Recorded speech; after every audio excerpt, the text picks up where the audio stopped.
4 in a row. They were singing it in the summer. They called themselves the Formidables. Connect 4, you name it. They had a catchphrase for it. But Man City currently sit with 4 back-to-back losses. 4 in a row.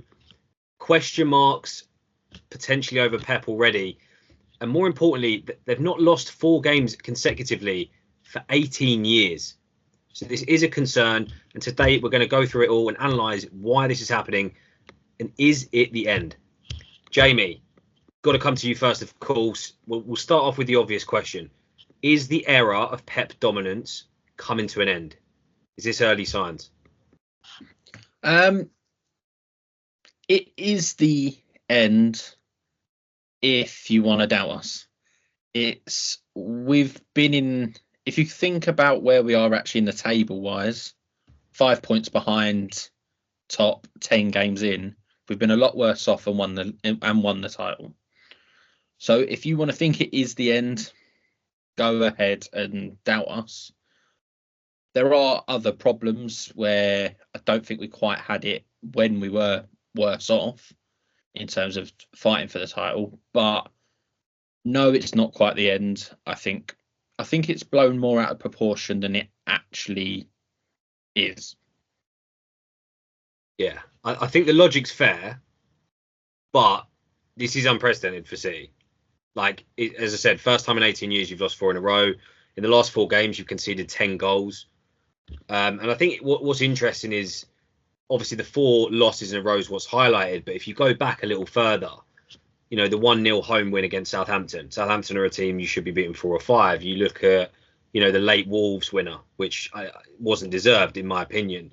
You look at the Fulham comeback and you go a little bit deeper and you do realise this is a City team who have arguably been out of form for 5, 6, 7 games, you could argue. And that's kind of excluding easy games in Europe. So it does feel like something has changed, for me anyway. But you're right. At the end of the day, you're second in the table. You're 5 points off top. If you block out everything else, you block out all the noise. That is how you can analyse it and go, well, actually, it's not a big deal. With 5 points behind a team, with a new manager. Imagine being crap and still being second. Yeah. It's sort of like, I think is blown out of proportion a bit is, you remember, it's 4 away games. Yeah. None are at home. One was Spurs in the League Cup. Pep was laughing in the 95th minute and we're 2-1 down. And you had him laughing, and just behind him you had Haaland and I think it was Akanji laughing. We clearly didn't care that much about that game. And despite being there, and I think we fielded a stronger team than I thought we would, but it wasn't, that was not in our priorities. The Bournemouth, Sporting and Brighton games, there's none of that. That's not in that sort of cards. They're 3 losses, and to be honest, the Bournemouth game we deserved to lose. The Sporting game, I still think we deserve to be about 3-1 up at half time, 3-4-1 up. We were dominant and it looked men versus boys. And then 5 minutes later after half time, well, not even 5 minutes, we were 3-1 down, thinking what the hell has gone on? So that was sort of like a funny 5 minutes. It literally was, and that cost us that game. But if you looked at us in the first half, you'd have gone, City aren't off form. They're in very good shape. I didn't catch all of the Brighton game. However, it sounded a bit similar where we were pretty good in the first half, winning, and then once again you have a funny 3-4 minutes. You go from 1-0 up in the 80th minute to 2-1 down.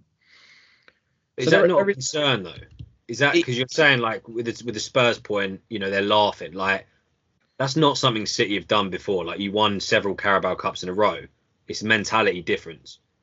So people looking, going, oh, Pep's maybe had enough. You've got to remember, for the past, I think it was the past sort of like 5 seasons, there was the stat that came out of European players who had played over 60 games or more on average. And there was it was like 10 players had done it. 8 of them were City players. You've got to remember, this is continuously catching up to City players. And now we've got we've got to be expected to perform fully in the Premier League, fully in the Champions League. Hopefully, should go far. Then in the FA Cup, we've been in the semi-final for the past 4 or 5 seasons, and then we've got the Club World Cup after that. So if we play probably on average, just so we even get knocked out in like the quarterfinals of both FA Cup and Champions League, we're still playing 60 plus games. So the League Cup out of them priorities is bottom. He's won 4 in a Pep's won 4 in a row. We're in a tough game at Spurs away, who are playing basically their full strength side. So that's why I think we were less concerned about that game. You got to pick and choose at times. And with the injuries that we had, I think you do have to go right. We're going to have to sacrifice the League Cup. I know we've lost all 4 in 3 different competitions, but at the time it was seen as, you know what, don't worry about this competition as much because it's the least worthy of it. And at the moment we've been in a luxury position to pick and choose tournaments. Yeah. Reece, what do you think of this from your perspective? Do you agree or do you think this is weakness that we're seeing? Yeah, I mean, to be honest, Jamie makes good points. Like if you when we say, is this, to your first question, is this the end of Pep's dominance? What do we define as dominance here? If he doesn't win a treble, it's really not that bad. Also, we expect the guy to come, leave maybe end of the season after anyway. So regardless, it's got that time frame. But Jamie is right. They're all away games, and 2 of them have been in the league, 2 of them have been in other tournaments. When you put it into context, the Sporting one, was a heavy defeat, but there's no jeopardy in that game because you've got plenty of times to make it right and qualify anyway. The League Cup, yes, they played mostly a reserve side. They've won the League Cup. They won it 4 times in a row at one stage. They've won it enough. And regardless of who you are, if you've won that trophy enough, you do sort of not value it as much because there's no pressure on you to win it again. And the 2 league defeats, I mean, Brighton, we know how well they're doing, so we need to give them full credit, and it happens. And the other one as well is Bournemouth, who also beat Arsenal, as well this season. So it's not the end of the world because these are the sort of games City, have lost, but also, full well that if they play these 2 teams come March, they're going to beat them both. City get these defeats out of the way now. But they're a mixture of factors. I mean, they don't have this. They've got quality using throughout the squad, but they don't necessarily have the strength in depth, if that makes sense. They lost Alvarez. Did they replace him? No. Alvarez could have made a difference in some of those games, but it's really not. It's not that much of a big deal, in my opinion, because we know that they're the best team in the land, and we know that they are, like I said, they will turn it round. They're better off getting these games out of the way now. It's just unfortunate for them that Liverpool have been able to take advantage of those defeats and make the gap look much more flattering. Yeah, and let's touch on the injuries then. So Rodri is the obvious one, and we did mention it last week, so we won't spend too long on it. But Rodri is the obvious one. We've seen historically the drop off with City when Rodri's out of the team, and once again, yes, you did have some wins in there before, to be fair, but again, can we point the finger at Rodri? Rodri / the defence. Is that the reason? Are injuries the reason we're seeing this, or is there tactical issues as well? I would agree. It's not just Rodri. You can't just rely on one player. If one player's out, it doesn't mean the whole team should fall apart. So I would agree with you on that sort of benefit, and I think we have been too open. However, I would argue, sort of last season, we were too open at times defensively, and we still had Rodri in the team. I think Rodri does help out massively, and we've got the likes of our midfield now is Kovacic and Gundogan in the defensivist roles, and they're a bit too old to be making the runs back that sort of Rodri would make. They're not the same type of player as what Rodri is, and won't win as many duels as what Rodri would do. So it's working out with different personnel how to fit in and cover for what Rodri would do. It's, but then I guess you've also got to look at it. Our injury sort of isn't just Rodri. It's Rodri's been out. De Bruyne has been out. He's only just coming back, and he's played 5 minutes here and there. Then you've had Doku's been out. Grealish has been out, even though he's been called up for England. Very weird from my point of view. You've had Diaz, Stones, Walker, and Oscar Bob has been out with it was meant to be his breakthrough season out, and they've all come basically roughly at the same time. So when you have that many players out, and we don't have a squad depth that people don't seem to realise, people still think that City have 2 players in every position. We don't. We have a very small squad of quality, and it's like Bernardo Silva can play centre mid and right wing. It's, you've got players who can play in multiple positions, so it might seem like we've got 2 of every position, but we don't. And then when you've got a list of what I've said of players who are out, it will impact the team. Mm-hmm. Just maybe not as, it's not as, people don't expect it to. I don't expect to lose 4 in a row. If you gave me them 4 games, I would have said, yeah, we'll probably lose to Tottenham in the League Cup because it won't be a full strength side. I expected us to beat Bournemouth. I expected us to win at Lisbon, especially after looking how that first half went. I thought this was a comfortable win. And then Brighton is a tough game, especially away. And that, if you said that was going to be a draw, I would have gone fair enough. Or to be honest, a loss. It does happen. So injuries are slightly to blame, but you also Pep does need to adapt to it. I'm not saying he can't, because I think he can. But there's still slight problems when you're playing Simpson Pussy for 3 of these games. That, I think that's an issue, and he's done nothing wrong. He's actually looked pretty good in my opinion. But you shouldn't be playing him 3 games in a row this early in his career. Yeah, I mean, just to build on what Jamie said, like, we could really pinpoint, the loss of Rodri if they'd lost or not won any of their games since he's been out. We could say, oh, this is a real problem. But players like John Stones have stepped up. That just goes to show how class they are. Yes, they may have ridden their luck against Wolves, for example, but that's what champions do. They get through those moments. I think the big issue is that they've been conceding goals. They're not keeping clean sheets. Eventually, that does catch up with you, and it probably is at the moment. But I would argue that the next 2 games are where we see where this is, because we know City are capable of winning these 2 games. And these are Tottenham at home and Liverpool away. This is the real litmus test. Obviously, they'd go, losing them 2 games ain't good. But we know full well that City are perfectly capable of bouncing back in those 2 games. They're going to be the real test. I was going to say City, yeah, we all know City are more than capable of bouncing back after the international break and winning both those games, and everyone will suddenly pipe down about City. But the concern on the flip side is international break. We know after the games after the international break, we can see upsets happen. And when you're in, you could probably make an argument for both, right? But when you're in bad form, do you need the next game to bounce back? A lot of players say that, right? We just want the next game. Is an international break going to make it worse for City right now? Having a break when you're in bad form? Or could it be seen as like, a mental reset, we come back, we go again kind of thing? I think it's a good thing because it gives the injured players a bit of time to come back.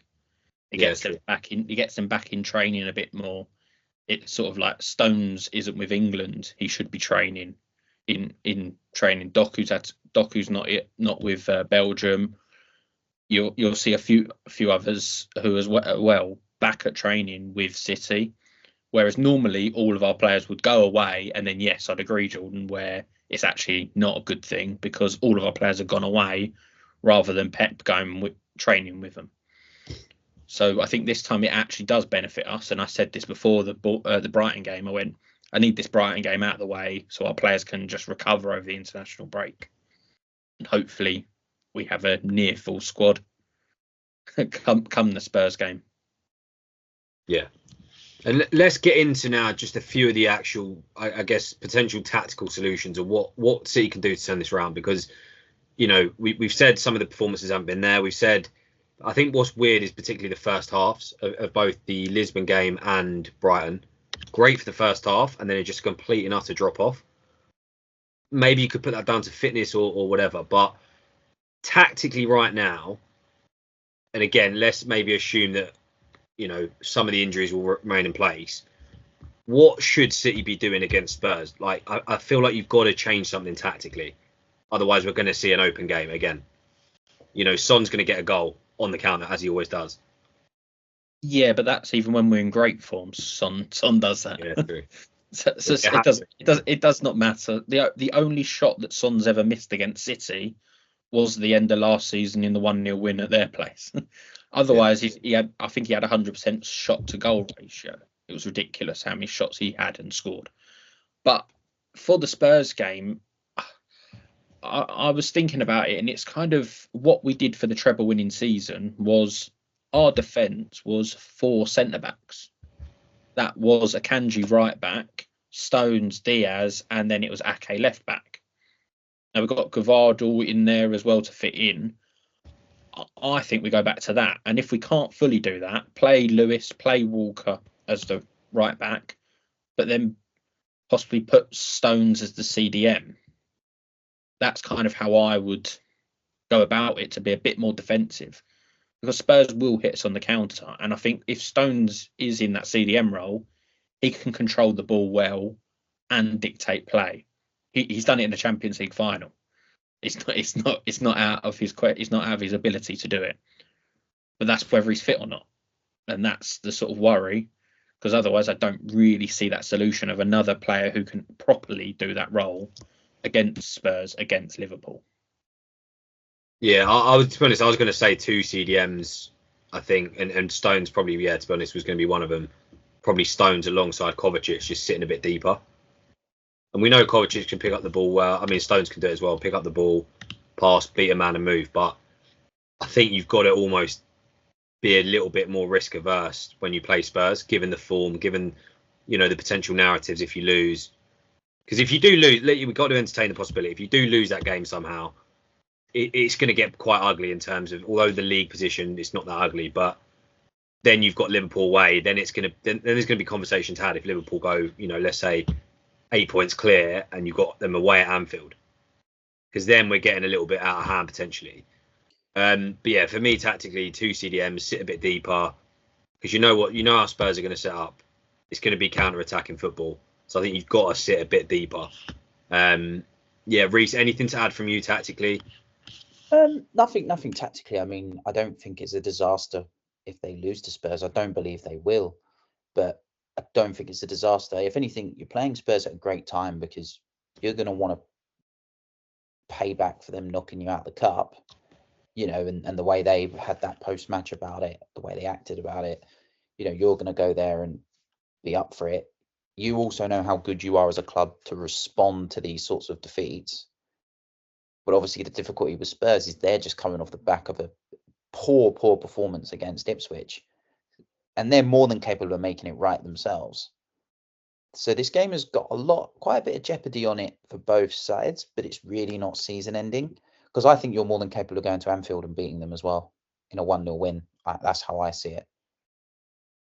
I'm not sure about a 1-0 win. We can't keep clean sheets, to be perfectly honest. But yeah, there's definitely no reason why we can't go to Anfield and win. But our record at Anfield isn't that great either. Okay, this is slot, so this is a different era for Liverpool, but it's still not a ground that we've got a great record at. So it does make it harder. But I think we do need to sort of. I think we do need to beat Spurs, because then even if we lost to Liverpool after that, it would be 8 points. It wouldn't be. I don't think it'd be the end of the world. There'd still be a lot of football to play. All right, well, let's wrap up with our predictions for those next 2 games, because they are big games for City, however you look at it. Reece, we'll come to you first. What do you reckon the score will be, or result, with the City Spurs game first? I think you need a minimum of 4 points in these 2 games, and I think you're going to get both. I think you're going to get maximum, if not a draw away to Liverpool. So I'll say you'll beat Spurs 2-1. And then I think you will either nick it 1-0 at Anfield, or it's going to be a bit of a snooze fest 0-0. I know that's a bit giving you more than one than strict result, but that's how I see it. Yeah, I'm going to go a bit rogue. I don't reckon you'll beat Spurs. I just think they're set up perfectly to get you on the counter. So I reckon 2-2 probably be a good game. And then I'm going to go rogue. I reckon that weirdly you'll actually probably then beat Liverpool. I think you'll have all the question marks over you, but Liverpool doing well. But like the Chelsea game, I'm watching them and like they beat us, but I wasn't blown away. And I think if City by that point will have a lot of their best players back fit, and I just see that as a game you can win and just silence the doubters to some degree. So, Liverpool are taking, aren't they? I mean, regardless of how good they are, they still lost at home to Nottingham Forest. And I'm not being respectful to Nottingham Forest, but that stickling point is there that they are still there for the taking. So yeah, and they looked a bit on edge against Brighton as well.